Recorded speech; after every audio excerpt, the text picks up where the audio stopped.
Jonathan Davis of Locked On Longhorns. Without Texas and Oklahoma, from your perspective, can the Big 12 survive as college football has gone into complete chaos? Well, yeah, I think they can. And I just want to say I love the new name, how we've shifted from Power 5 to Core 4 already, rest in peace to Pac-12. But, I mean, talk about a seamless transition. Like, I love the Core 4. I like that. You know what I'm saying? Good. Good. But yeah, I think when you look at it, obviously the meat of college football, I think the talk of the town will be the SEC and the Big Ten, right? But I think you still have the ACC and Big 12 that can produce competitive football. And I think now with the 12-team playoffs, right, you'll have Big 12 teams in the playoffs every year. So they don't need Texas or Oklahoma in terms of on the schedule to get to the biggest games in college football. I think you have a natural draw in terms of, Colorado, Travis Hunter and Shadur Sanders that's, we've seen already, right? They affect the numbers, right? In ways that nobody else can, just like Caitlin Clark, she's affecting the numbers in ways that nobody else can. You just have to acknowledge that. And so the Big 12 has a meal ticket in terms of Colorado, Dion and Shadur Sanders. But my question is how long does that continue, or what draws casual fans to the Big 12? Because we know casual fans move the needle now more than ever, right? Yep. Right. Like, so we know people say like t-shirt fans. T-shirt fans actually move the needle now. I don't want to say t-shirt fans. Right? There's a lot of connotation behind that. But no, because I think a t-shirt fan is like somebody who it's like used as a slur almost, or like an insult. Like, why are you so passionate about the University of Texas? You didn't go there, right? Like, that's not what a casual fan is to me. A casual fan is like, I'm not going to watch the majority of games during the regular season, but I'm going to tune into the college football playoff games because it's the playoffs, or I'm going to tune into the marquee matchups. And what matchups can the Big 12 create that will be marquee to the casual fan? What games can the Big 12 create that have college football playoff or national championship implications? When you look at it this year off top, Oregon, Ohio State, Michigan, SEC, Georgia, Texas, potentially, some other matchups in that conference. What games in the Big 12 this year, or even projected moving forward, will have those type of implications that will draw in the casual fan, right? Because we know people are going to watch Colorado, right? But to me, the long-term health and success of the Big 12, they need a championship level contender every year. Doesn't even have to be the same school, right? Because we've seen it bounce around in the SEC. Yeah. But what school or what draw, what team, what matchups are going to bring the casual fan over to the Big 12? That's my only concern about the conference long-term. That's a big question from where the Pac-12 came from, right? Or you get like an Oregon, Washington. I didn't watch either of those games. I was watching Ole Miss play Mississippi State in the afternoon, right? Or Ole Miss play Arkansas over Washington and Oregon. The SEC product is in front of more eyeballs, and I think you hit it. The casual fan is going to watch that product more often than not. And the same goes for the ACC. There where Florida State sucked when they played Clemson, no one really cared. There was really no point to watch. However, in the SEC, even when LSU was 7-5, 6-6, their game against Alabama drew a lot of eyeballs because it's LSU, Alabama. In the Big Ten, Penn State, Ohio State, Michigan, any game those three are playing in, that's going to draw high eyeballs. But the pushback that I would give is the SEC is the only conference where it feels like most matchups are going to draw the casual fan. The Big Ten, when Purdue plays Illinois, I don't give a rat's ass. You don't. Nobody else does either. And the ACC, the back end, the front end of that. And even when Michigan plays Illinois, most people don't care.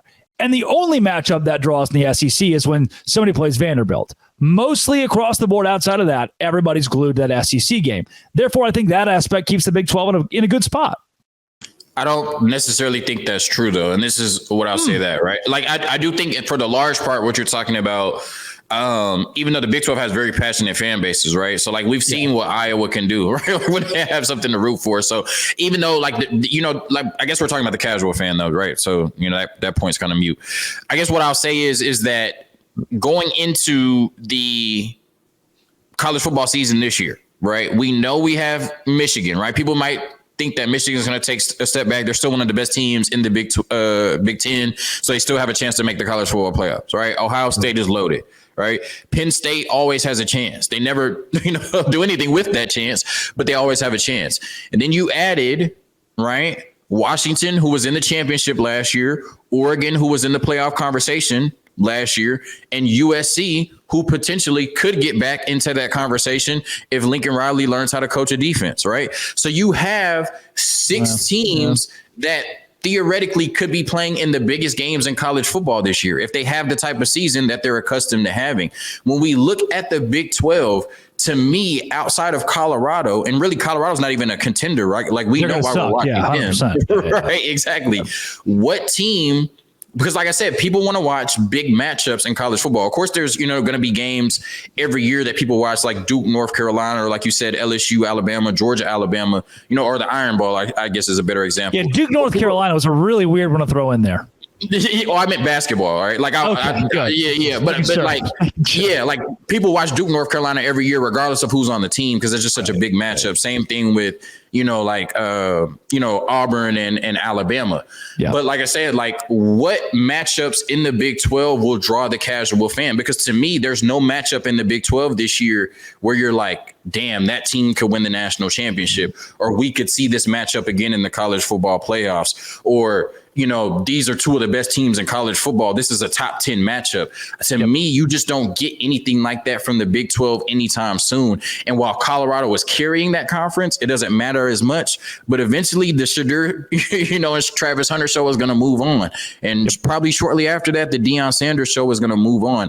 And then what sells the casual fan to the Big 12? To me, I don't see it right now. But I still live in Big 12 country, obviously. So hopefully at some point, the Big 12 gets their new meal ticket, because it won't be Texas and Oklahoma. You got to build that. I'll validate what you've said, because somebody out there is screaming for one that Colorado won't bring it in. But look at the Pac-12 numbers. Colorado dominated the TV market out there because of Deion Sanders, and Shadur Sanders might be the best quarterback in the country, and he still is. The team's going to suck, but they'll draw viewership because of it's an MTV show happening in Boulder, Colorado right now. You could argue then, like, oh, well, Utah's a national championship contender. Utah's been up there the last 3 or 4 years.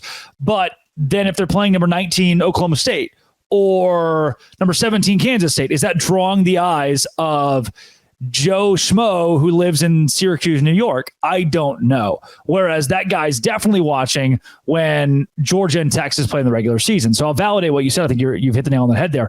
My question to push back before we close the show: is there a point where we oversaturate things, where you look at like say Georgia, Ohio State, or Texas, Alabama, you say, all right, I've seen this song and dance too often every year. Like, it's oversaturated at this point. I don't know. Like, I just don't know if I care that much anymore. I wouldn't say so, because, it's kind of full circle, right? I started the show off with blue chip rate matters, right? At the end of the day, those are going to be the best teams in college football, right? And so I don't think you can say, well, one day I'll get tired of, Texas and Georgia playing, because those are going to be the best athletes on the field every year, right? Now, maybe if it was a scenario like where the championship ended up, 2-3 years in a row, like the same thing, where like maybe it's where it seemed like for a while it was just going to be Alabama and Clemson playing each other. Like, I could see a scenario where that could be, work against or, be a detriment to college football and the casual fan. But no, these marquee matchups rule college football every year, because the best players are on the field in these matchups, and people will never get tired of watching NFL players play against each other when Texas and Georgia take the field. Can't agree. Can't disagree with that. Can't disagree with it. It's sucky that this is the way we go out. One of our final ever crossover editions. And it's got to be me lauding the Texas Longhorns. Jonathan, for Locked On Big 12 listeners who want to find more of your work, or SEC fans that want to berate you, where can they find you? I'm sure all the Locked On Big 12 listeners that want to listen to me know where to find me, but if there's any more of them, Locked On Longhorns, Locked On Longhorns on YouTube, wherever you get your podcasts, Locked On Horns on Twitter, and Jonzo Ball on Twitter. That's where you can find me for the next month and a week or so. Which Locked On Longhorn fans are looking for more Locked On Big 12 content that you can follow at LOB12 on, or LOBig12, I don't even know what my own Twitter handle is on Twitter. This has been, it always will be, Locked On Longhorns and Locked On. Thanks for making it your first listen every single day. Dose Grande.